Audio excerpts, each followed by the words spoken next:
Welcome everyone. If you're just arriving, please put your name in the chat and tell us what community you are managing or building. We're just getting started. I'm Michelle and I'm the Global Community Lead at Finimize, and I look after our global community of retail investors. I'm also 1/3 of the CMX London team here today. I'm also here with the wonderful Serena and Nancy Kinder. You'll get to meet them at the breakout session just after the presentation that Rosie will be doing. Great. So anyone that is new to CMX, CMX is the community for community managers. There are about 60 CMX Connect chapters all around the world, CMX chapter leaders like us, we volunteer and we run events every month to help community professionals learn and connect together. And then Serena and Nancy and I, we started hosting these events in 2019. And this will actually be, I think, our 22nd event. So we've done a lot of events. And it's good to see everyone, quite a few people coming back regularly. But we run our events on the last Thursday of every month. So stay tuned till the end of the session because we will be revealing our next event theme and speaker. So there are 3 goals for every CMX Connect event. So there's connect, learn, and advocate. So make sure today you meet someone and make a new connection. You learn, take notes, ask questions, and come away from the discussion with something new. And then finally, advocate. So get excited about the community industry, become an advocate for our wonderful industry today.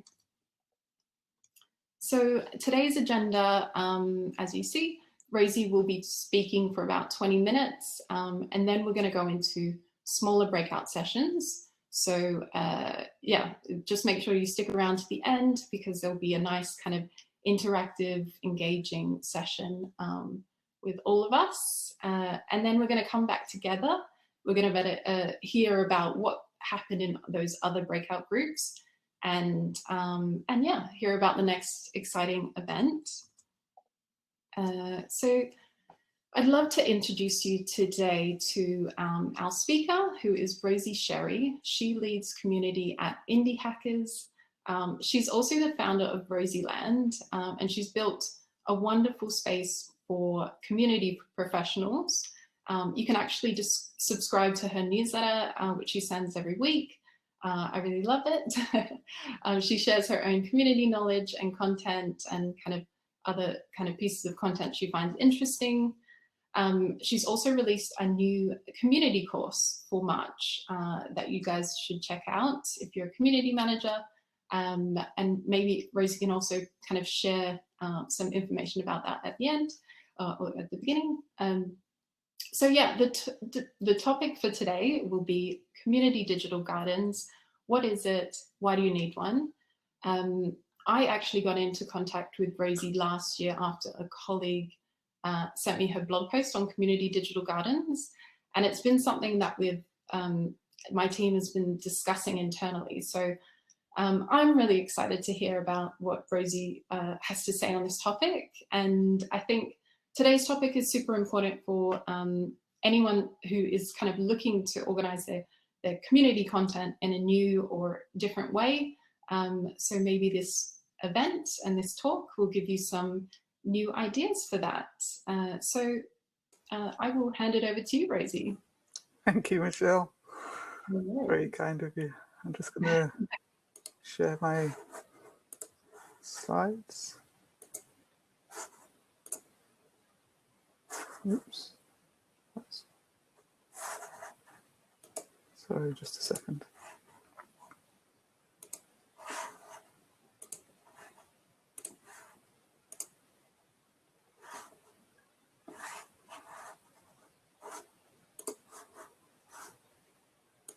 Does that look okay? It doesn't seem quite, I think it's connecting to the wrong one. Just a second. Sorry. No worries. Don't worry. If you've just joined, please introduce yourself and your community and where you're connecting from. It really helps when you go into the breakout groups to sort of see who's on the call today. Thank you. Okay, I think that's right, isn't it? Yeah. Yeah, cool. So hello, everyone. I guess I don't need to introduce myself because that's already been very kindly done. But I'd love to introduce the idea of community digital gardens. Something I've been thinking about a long time, and I think that just the idea of digital gardens has been spoken about a lot in the past few years. And what I realized last year was very much, I'd never really taken the perspective, but lots of my work has always been based around curation, bringing resources together, trying to gather knowledge. And then the more I thought about that and community and all my community work, it just kind of made sense to kind of expand on the idea of what a community digital garden is. I don't really kind of have a set kind of definition, but for me, like, the idea behind it is that quite often communities are often measured in strange ways. Like, we look at growth of a community like a business, like a bar chart, kind of like this one, I guess. And when a community is growing, like the graph is going up. If it's going down, people start to panic. And I guess, like, as a community professional, this it can be hard to deal with stuff when things are not growing. So for me, it's like the idea of a digital garden is more of a, I guess, holistic view of let's keep working on all aspects of the community that we think are important, and look to gain and see value over time in all that's going on. So when I think about what a community digital garden is, I can refer to what some people refer to as just a digital garden. Joel Hooks refers to it as it's kind of a metaphor. It's like the process and care to process your content, to care for it, to craft it. And basically the idea behind that is that it's not about pushing more and more and more out there. It's about curating stuff together.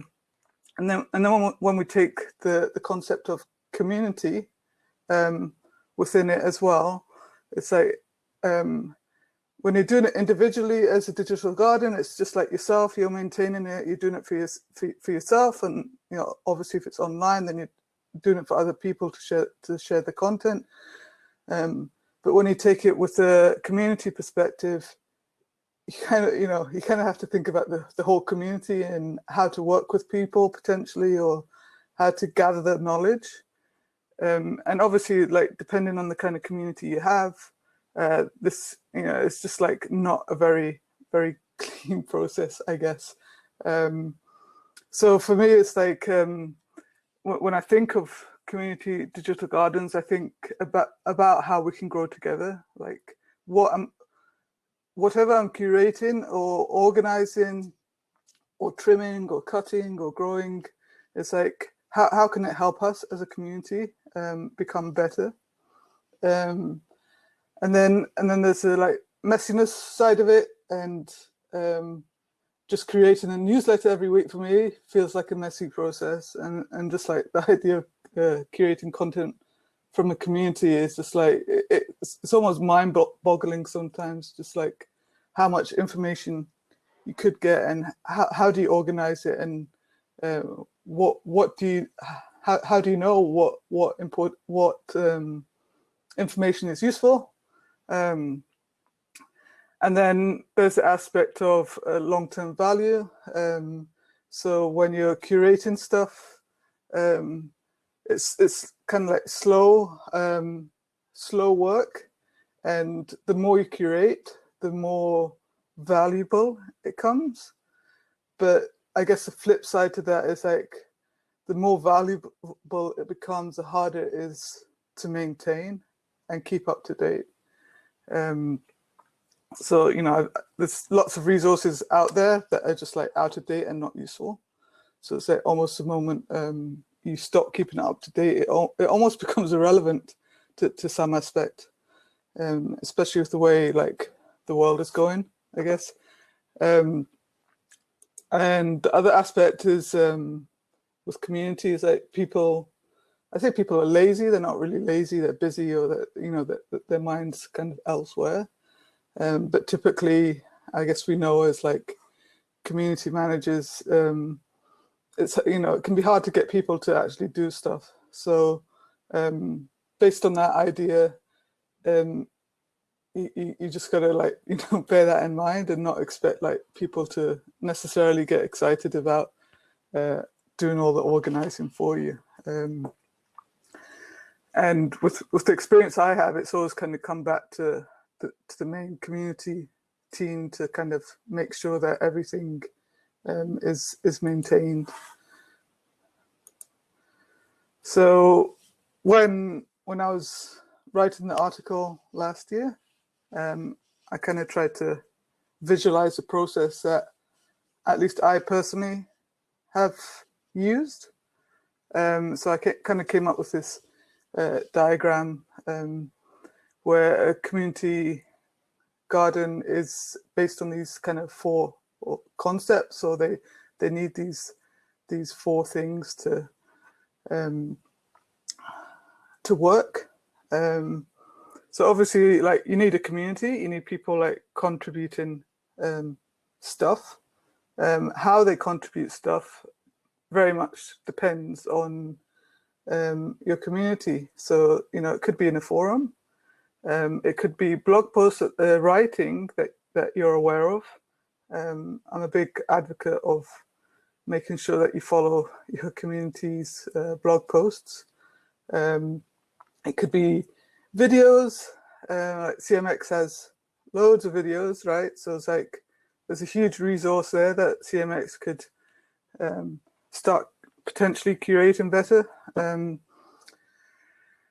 newsletters, Twitter, you know, all these like information sources is like you got to try to like gather all of that and find what makes sense, and kind of be aware of everything that's going on. And then based on those things, you kind of start figuring out a process to curate stuff. This whole process of creation, you know, I don't think there's any easy answer. For me, it's like the only thing I can say is that it has to be part of the process. If it's not part of the process, then it will never get done. If it's not a priority, it will never get done. Just, you know, any project, if it's not like seen as important, then it just won't work. And then with communities, there's the expertise angle. Any community you run, I kind of believe that you have to want to become an expert or be an expert in the community that you're involved with. And sometimes you can go in with no knowledge and learn over time. Other times you can go in with a lot of knowledge, but not necessarily knowledge about the community.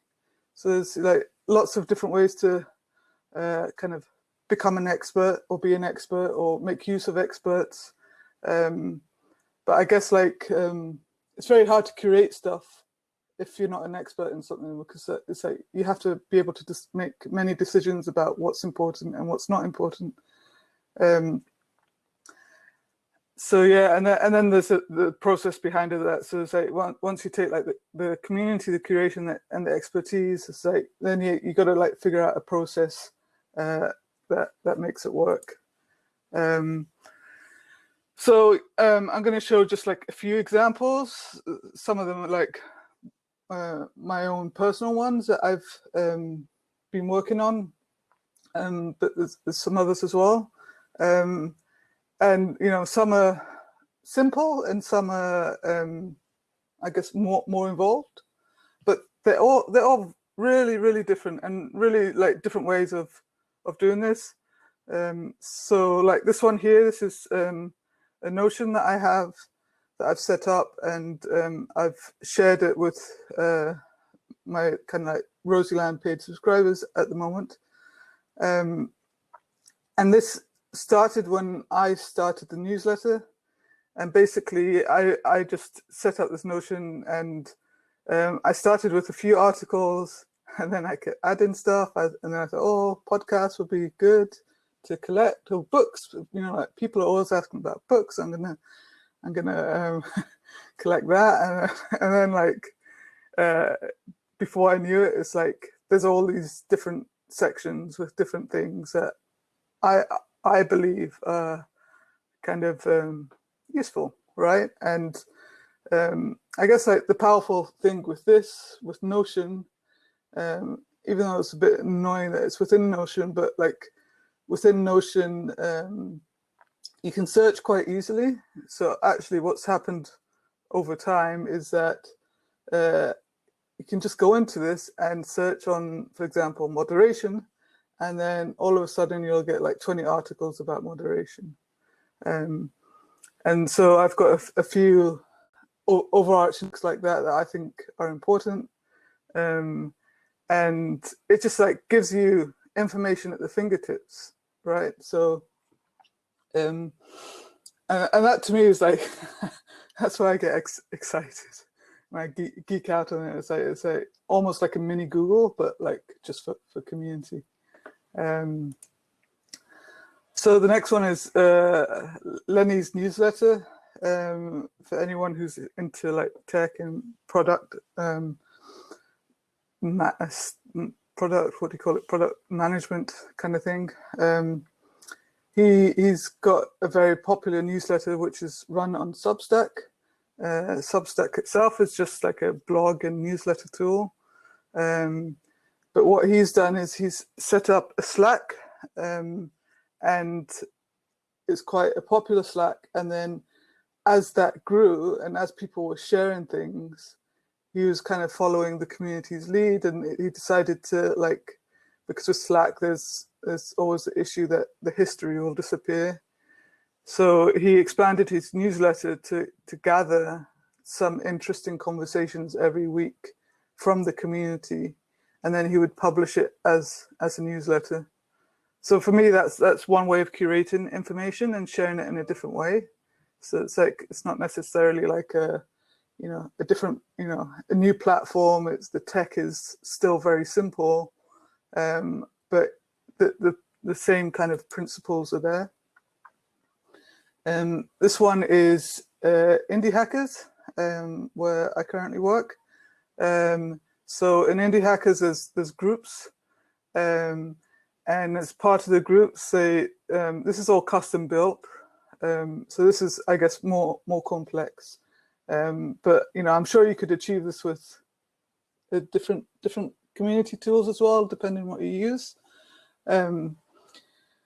So you could take the same concept, but here what I've done is with groups, like I try to identify questions that people are always asking, and then I go down and I hunt resources that I think are useful to them, or that I think would be useful.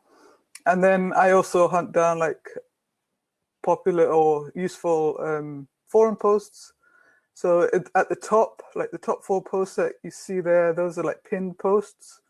And those pinned posts are based on what either people ask all the time, like how to validate an idea is probably like one of the biggest questions, like that just keeps coming up. And then on the right-hand side, there's links to other content. Some of the content, it links to within Indie Hackers, other bits of the content links outside. And this has been quite useful because wherever people ask that question, I can just point them to this page, and people are almost wowed by it because it's like usually answers all the questions that they have. This one is Ministry of Testing. So Ministry of Testing is a community of practice for software testers. It's a company that I founded, but no longer run.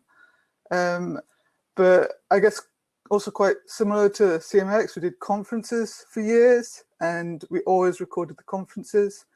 And then over time, we've also had articles published by either the team or mostly members, to be honest. And we've done podcasts for quite a few years now, webinars we've done for like 4 or 5 years, I guess.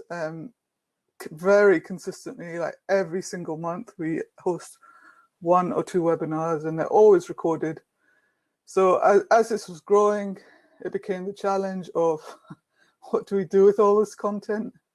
So again, this is custom built, and this is more based on trying to, it's almost built like a course platform.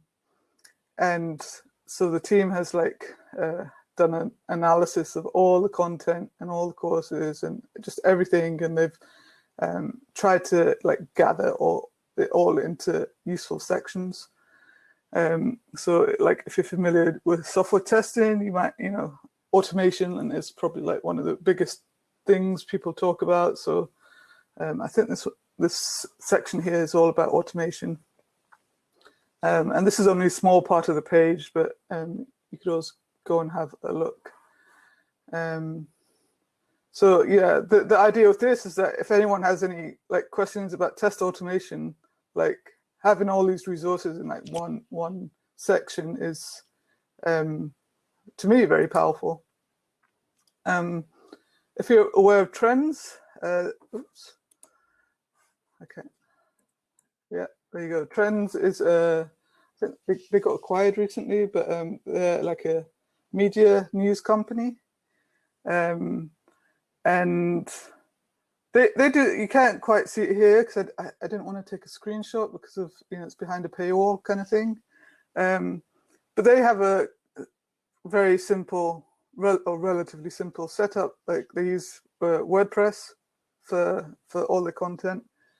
And then they do research, and then they share the research, but they're still using stuff like Google Docs to share the research. So to me, it's like they're curating information and trying to share it in a useful way. But the tech is still like, to me, it's, pretty basic tech, which for me, it's like, means that almost anyone can do these kind of things.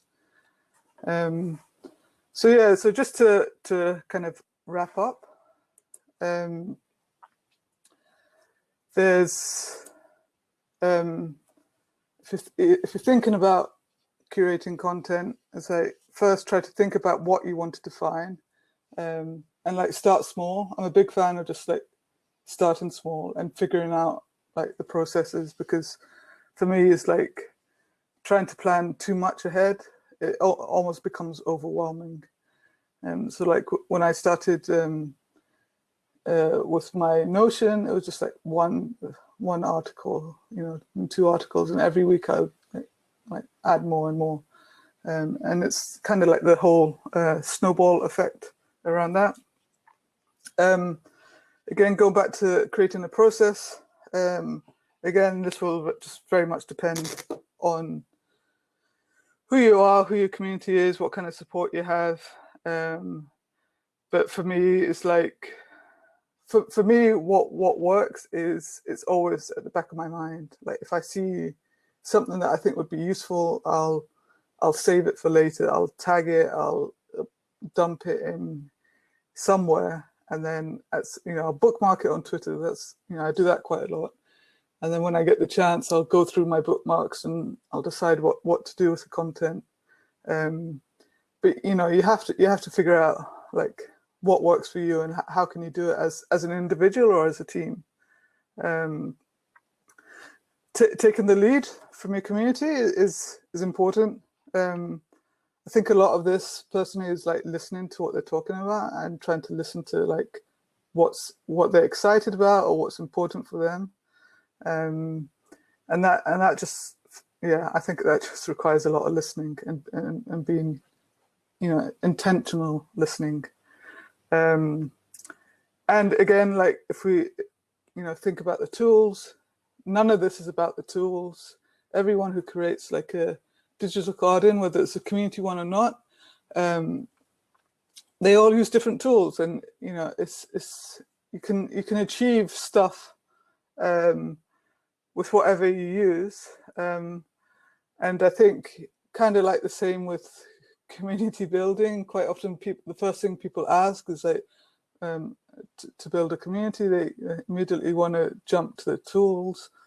But rather than thinking about the tools, say think about the process and the content that you want to create, and then just like embrace the chaos, because it's going to get messy, and you'll probably collect a lot of stuff that you don't need, don't want, and you probably have to bin stuff, and that's okay. You don't have to like process everything. I often like collect stuff and then it becomes a mess, and then I just throw it away and I start over. But I think that's okay as well. There's no one way. Yeah, but that's me. So great. Thank you so much, Rosie. That was really good. Thanks for breaking it down so so nicely at the end as well. And I think that lesson about tools, I know that some people are big perfectionists, and that is the one thing they get really stuck on. So they can't go and take action because they're lingering too long on that kind of part of the process. Yeah, that was a good reminder. Well, it's one of my biggest like frustrations with community in general, but I don't think it's specific to community. It's like everyone's always searching for the perfect tool, and I just don't think there is one. But like at the same time, it's like I saw Nancy question about how do you cope with change in digital gardens. That's tough. That's like you don't want to always like you don't want to change. You don't want to change the tools constantly. Same with communities. Like once you choose a tool, you want to kind of stick with it or grow with it, or find ways to grow with it.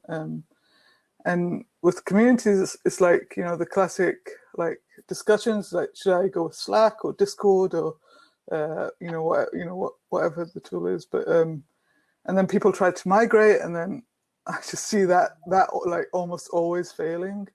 So the tools are important to a certain extent, but I don't know. There's no magical answer either. So it's like Indie Hackers is custom built, so they're always adding stuff. Ministry of Testing is mostly custom built, so they have flexibility.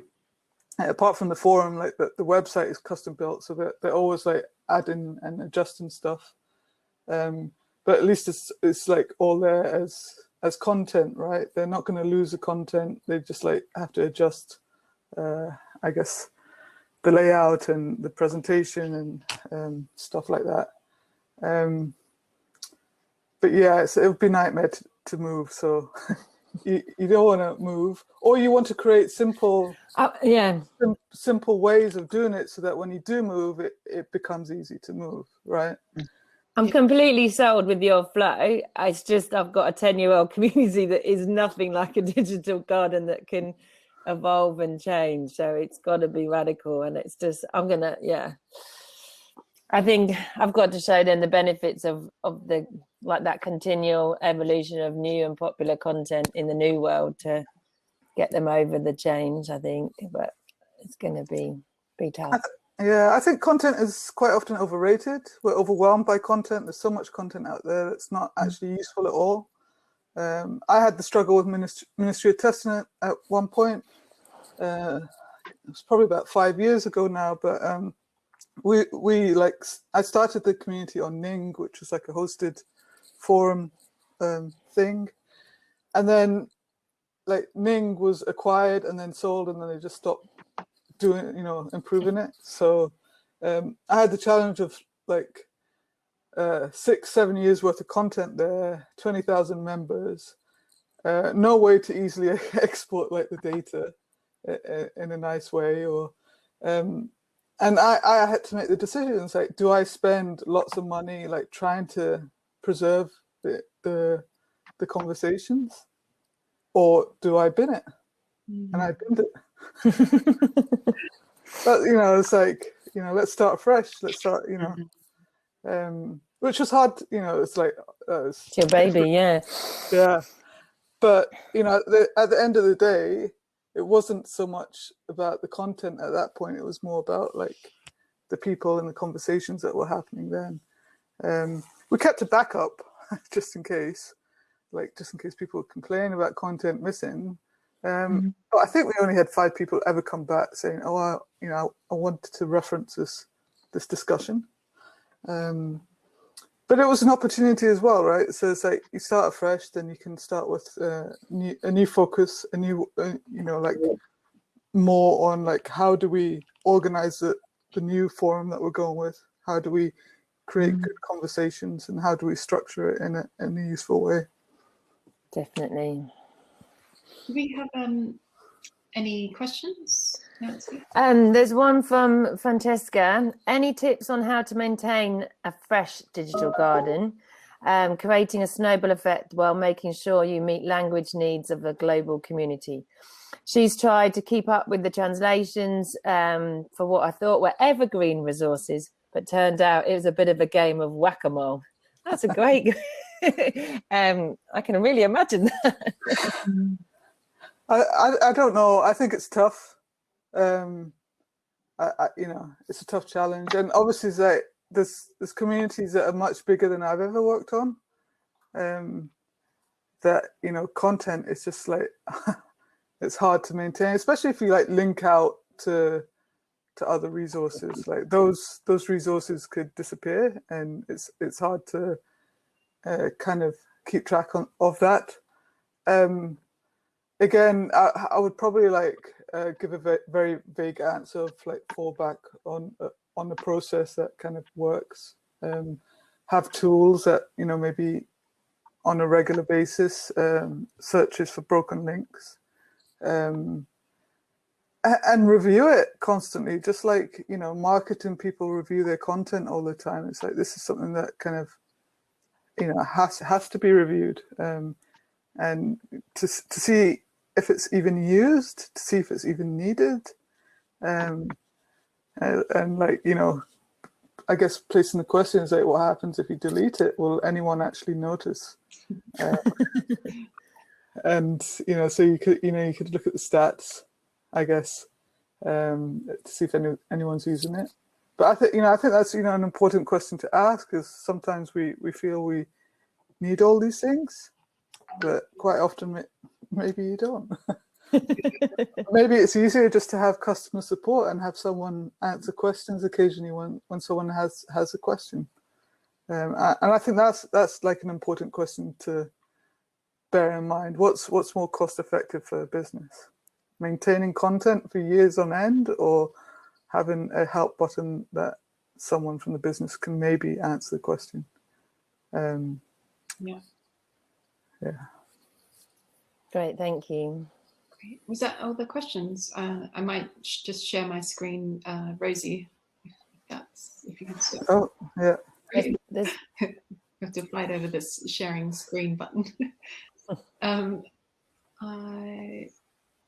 Great. So we'll go into breakout rooms for the next, I think, for about 15 minutes. So here are the 2 questions for the breakout rooms, just to keep in mind. Remember to, of course, introduce yourselves. Maybe take 30 seconds to just introduce yourself and tell everyone about what community you're a part of or managing. And then we can talk about the first question, which is what excites or inspires you about the idea of digital community gardens? And then the second question is, do you think digital community gardens will fit with your community strategy? Why or why not? So we're just going to jump into rooms. Okay, I've got about 4-ish people in each room, so I think you guys will be jumping in now. Hi, welcome back everybody. We're back in the main room now. Yeah, welcome back everyone. We've got about 8 minutes left, and I know Rosie needs to jump off for another session. So quickly do a run through of what happened in about 30 seconds in each of our groups. Serena, you were our leader. Maybe you want to go. Yeah, so we were thinking a little bit about what excites or inspires us about the idea of community digital gardens, and just coming from a different perspective, whether that's in fintech or whether that's thinking about building community on audio or thinking about a knowledge management kind of perspective, or potentially merging two organizations together. So we were just thinking about how wikis and this idea of wiki is really important with the community digital gardens. There's lots of parallels there around sharing knowledge, and just thinking about how some of us have already been curating content and we just haven't had a name for it, and maybe just taking that work we've already been doing a step forward. And just thinking about the tools don't necessarily matter, the idea of kind of like going where the people are, starting with curating where you are and leading from there. So that was us in a nutshell. Serena.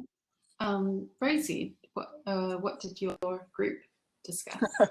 I think we discussed things that weren't asked.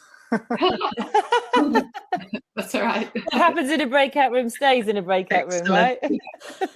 Yeah, we went through processes, for example, how do you decide like what to curate, and also like how do you teach people how to do it or what's important. It's like how do you start, how do you get going, and how do you have that mindset of teaching other people and getting other people to do the work, and like my answer to that was to like define the process yourself first, and then kind of hand it over once you're happy with a process that you think will work. So that's been my strategy, not just for curation, but just for like business in general, is like figure out what works, refine it, and then hand it on to someone else so that you can get onto other more interesting things, right? Definitely. Yeah, there was probably other stuff as well that I missed out. Yeah. we get lost in these breakout sessions. There's so many good nuggets that we get to talk about. And Nancy. Yeah, so we had a mixed group of people with very experienced communities and one just starting. So I think the flavour for sort of applying it to new situations, the digital garden concept and that flow, definitely. But for the old ones, it's going to be a bit of a harder battle to change.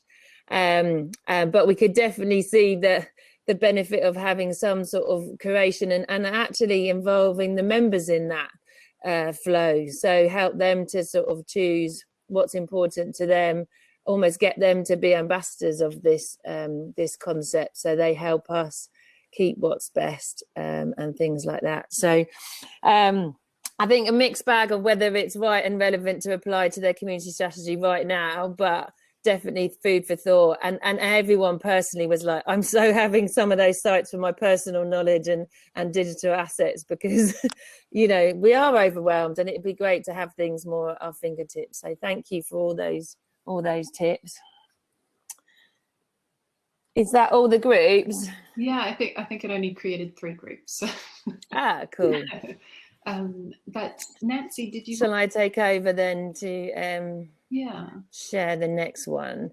I'm going to just load it. I'm gonna just jump off. So, okay. Yeah. Before. Thank you for everything, Rosie. Thank you. Thank you. Gotta go. Thank you very much. Feel free to DM me on Twitter if anyone has any questions. Yeah, let's put your Twitter handle in the chat. Okay, so sadly, next month is going to be my last time as a community host. I'm still going to very much support CMX because I love it. And we were wondering if there's anyone in the group that would like to be a co-host with Michelle and Serena. If you're interested in that, please drop them a line. It's a fabulous opportunity. I've absolutely loved it. It's only because of being out of capacity on something that I'm working on at the moment that I'm stepping down. But it is really brilliant, and I will fully support the continuing of these great conversations. And what I'm really thrilled to tell you about is next month on the 25th of March, we're always on the last Thursday of the month at 4 o'clock, so a bit later next time, we have got David Spinks coming to talk to us. He's launching a new book all about the business of belonging. And he's going to share his how to create a community strategy, how to align it with business objectives, and helping us really understand the key drivers to community success. So I know it's going to be a popular one. It's part of a series of tour events, but we are first. CMX London, as we're known, you know, we're going to get the insights first. So book your place. I'll put the link in the chat, and we'd love to see and hear from you all then. There you go. Right, I'll stop sharing. Anything that I've forgotten, ladies? Anything else to share?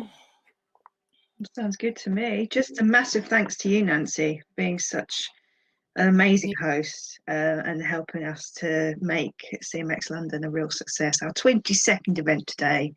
Absolute legends. All the love. Thank you so much.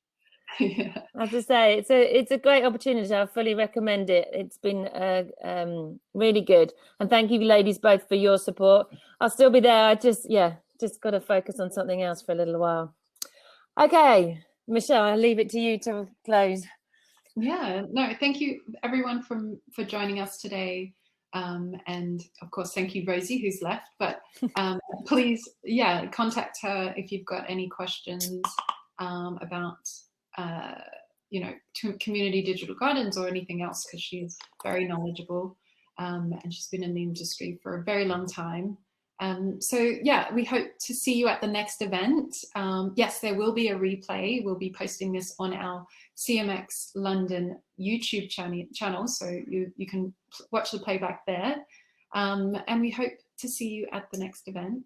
And have a lovely evening or afternoon. Thanks, everybody. Thank you. Thanks, Michelle. Thanks, everyone.